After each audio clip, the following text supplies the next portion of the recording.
Yo, what's good? Next to Amolytics. Happy Tuesday, everybody. The 12th, I believe. We're looking to give you guys 5 hits as well as the one home run that we always do. We went 3 for 5 on Friday, being Pena and I want to say Merrill. So the top 5 for hits, and then our actual pick for a home run didn't hit Jesus Sanchez, but out of the top 5, we did hit 2, being Hernandez of Miami, and then it was Yaz of Kansas City. So looking to give those out today. As I mentioned, I list out the top 10 as well as the top 5 for home runs on my IG at Next Gen Analytics. So check that out if you want to see the full list. I do that to give you guys choices across like who you want to pick. I have my top 5, but I released that so you guys have some different players that you may like. Starting out, I like Josh Naylor of Seattle, going against Dean Kremer of Baltimore. Naylor and Seattle have been hitting well, and now they get to get out of that, pitcher's ballpark, being in Seattle. Naylor, 3 homers in his last 5 games here, and then as I mentioned, he's going into Baltimore, somewhat of a batter's ballpark, and then you have Kremer, Polyanko, Crawford. I believe they have a rookie in there too, that I'm forgetting his name, but he's going to see a decent amount of lefties, and I noticed that Kremer does have better pitching. He has better stats at home, but at the same time, I looked into it, and he doesn't. His best competition in these home games was Detroit, and that was Detroit. That was the beginning of June, actually June 12th, and they lost that game 4-1. He went 7 innings, gave up 7 base runners, 2 home runs, 4 earned. That was his best team, and that was with them without Carpenter, who is a significant piece to their team. So the rest of these home games, and he's gotten shelled his last 2 home games. For context, Toronto and Colorado got to him. But before that, you got Miami on the road there, Tampa Bay on the road when I believe they were in a slump there.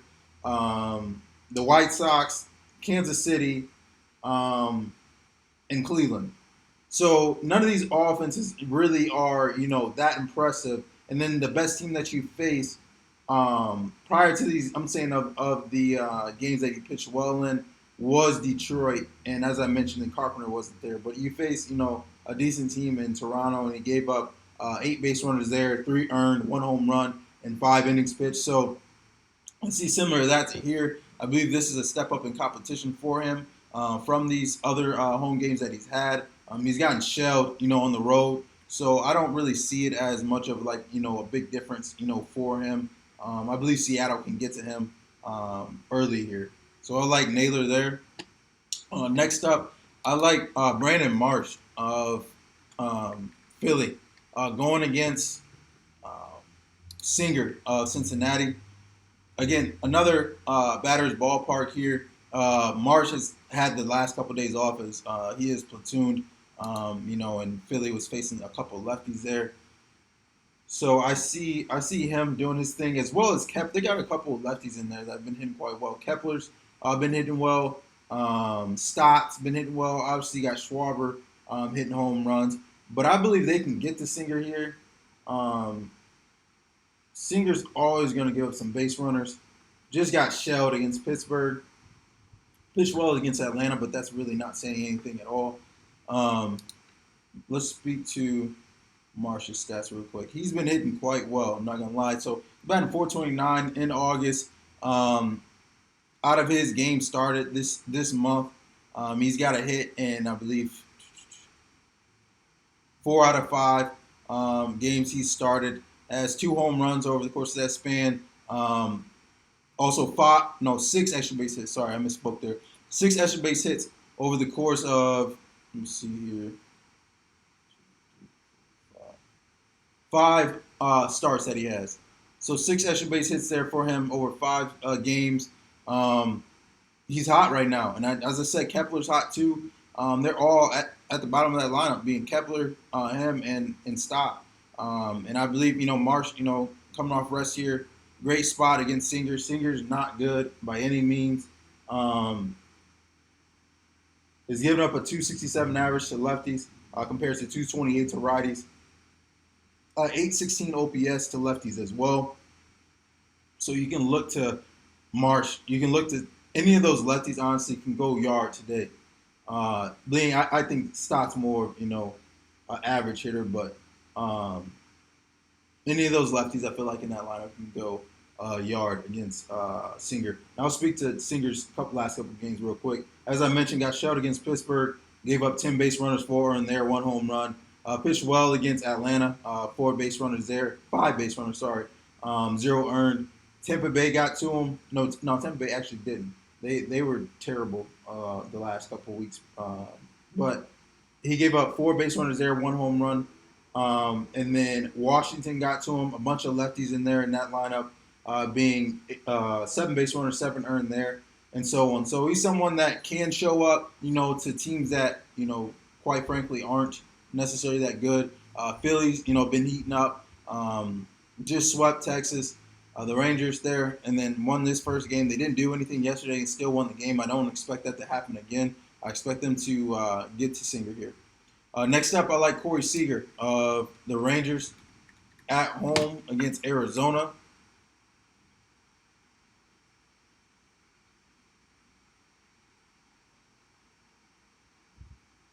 Not bad. I'm pulling up his stats.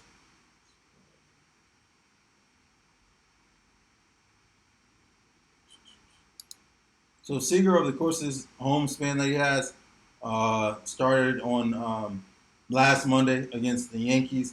He's had 2+ hit in 4 out of the 7 games that he's played. I think it's around, let me see.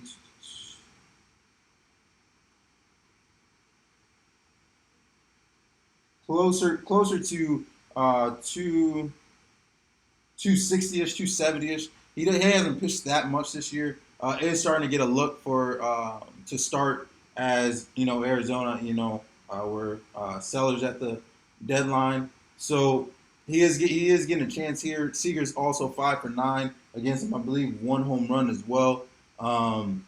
He looked better against the Scalapini I'm speaking to here. He looked better against San Diego. Got shelled against Athletics. I will give him grace that that is a minor league ballpark. But Seager, as I mentioned, 2+ hits over the course of four games over 7. And I just believe this is just a tryout for DeScalafini. And I believe, I'm going to say Texas doesn't have that many dangerous lefties. Peterson and Tellez haven't been that great by any means. But at the top of that lineup, you got Smith and you got Seager that can give DeScalafini some trouble there. But that's my number 3. My number 4 is Manzardo of Cleveland.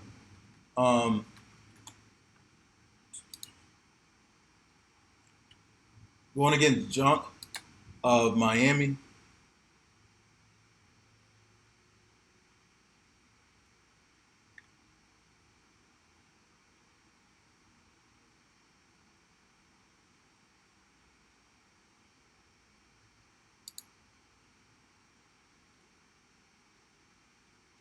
So over the course of his past 4 games, Manzardo has 3 extra base hits, 2 of those being home runs. Platoon guy here doesn't, not going to see the lineup when they're facing a lefty. Lefties are, killing Junk, hitting a 298 average, a 419 slug. So I believe, this is Manzaro's spot. He's DHing, I believe, today. Normally is DH or first base. Batting cleanup. Should have, quite a few RBI opportunities against Junk. Junk's been spiraling. I believe we attacked him last week. With Sanchez. He's given up 7 base runners last week, 3 earned, 1 home run against Houston. Prior to that, Yankees got to him for 7 base runners, 6 earned, 1 home run. Milwaukee, prior to that, got to him for 8 base runners, 3 earned, and then Kansas City also got to him for 7 base runners, 4 earned. So he's spiraling. This Cleveland team has been batting better. I will say they have been, one of the, best teams as of late. So I see them getting to him with all those lefties that they have. And Manzaro's in a good spot, batting by Jose. So I like this for him, and I like him to keep his little hit streak going on, possibly extra bases here too. Lastly, I like Soderstrom of the Athletics.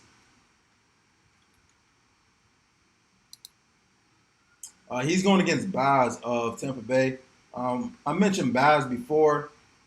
He's been struggling in that minor league ballpark, and he's going into another one here. His home and away splits are quite drastic here, and so he's going into another AAA ballpark. He struggled last week, when he got out of that Tampa Bay ballpark and went to the LA to face the Angels.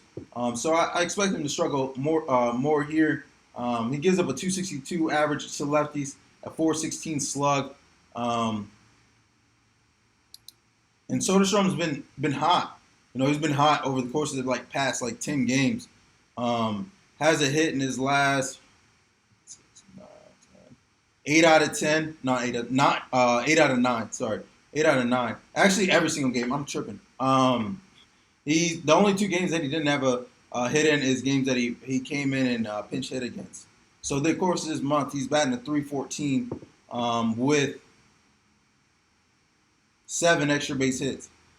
So I like him against a guy that struggles against lefties, and has been getting shelled recently. Gave up 6 base runners, 4 earned against the Angels. Gave up 10 base runners, 5 earned against the Dodgers. 7 base runners, 2 earned against Cincinnati. 10 base runners, 8 earned against the White Sox, and 2 home runs. So I like this for Soderstrom. I like this for the Athletics to get to him as well. They're looking to break their losing streak. That I believe they've lost maybe 3 straight. Yeah, it might. Yeah, it might be. It's 2. No, 2. They've lost 2 straight. They lost against Washington. No, I'm tripping. They just faced Baltimore. So no, this is actually they're not on a losing streak. For some reason, I thought they were on a losing streak. No, they won that series against Baltimore. They have been playing better though. I will say that. So I like them to get to even up the series here against Tampa Bay and Baz. Lastly, that is my top 5 in order though, in which it was Naylor, Marsh, Seager, Manzardo, and then Soderstrom. Home run wise, I think I like Chisholm on today, going against Adams of Minnesota. This is like a spot start for Adams. I don't believe he was set to start on today.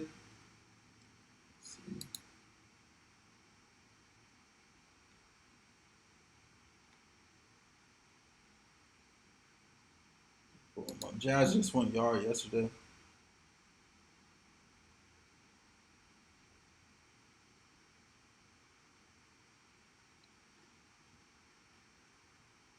So I know the Yankees haven't been pitching. No, not pitching, playing well. But in that short porch, in Yankee Stadium, lefties do quite well there. They against the Adams kid, they have over 1,000 OPS with a 727 slug.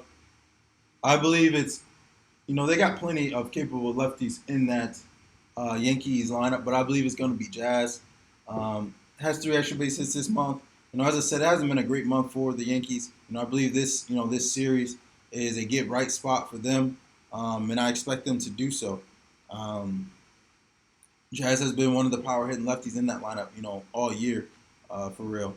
So I believe that he gets right here. The team gets right. Those lefties in the lineup. Chisholm, you got Bellinger, you got Grisham, I think, and then Rice. I believe it might. Dominguez. It's going to be quite a few lefties in that lineup that he's going to have to see. And then Minnesota really sold their bullpen, so not really worried about anything that comes out of their bullpen. So I like this for Jazz, to get right here for the Yankees. But that's my top 5. That's my homer. If you want to be notified when I post, please subscribe and turn on your notifications, like, comment, share. Let's go. Let's get some money.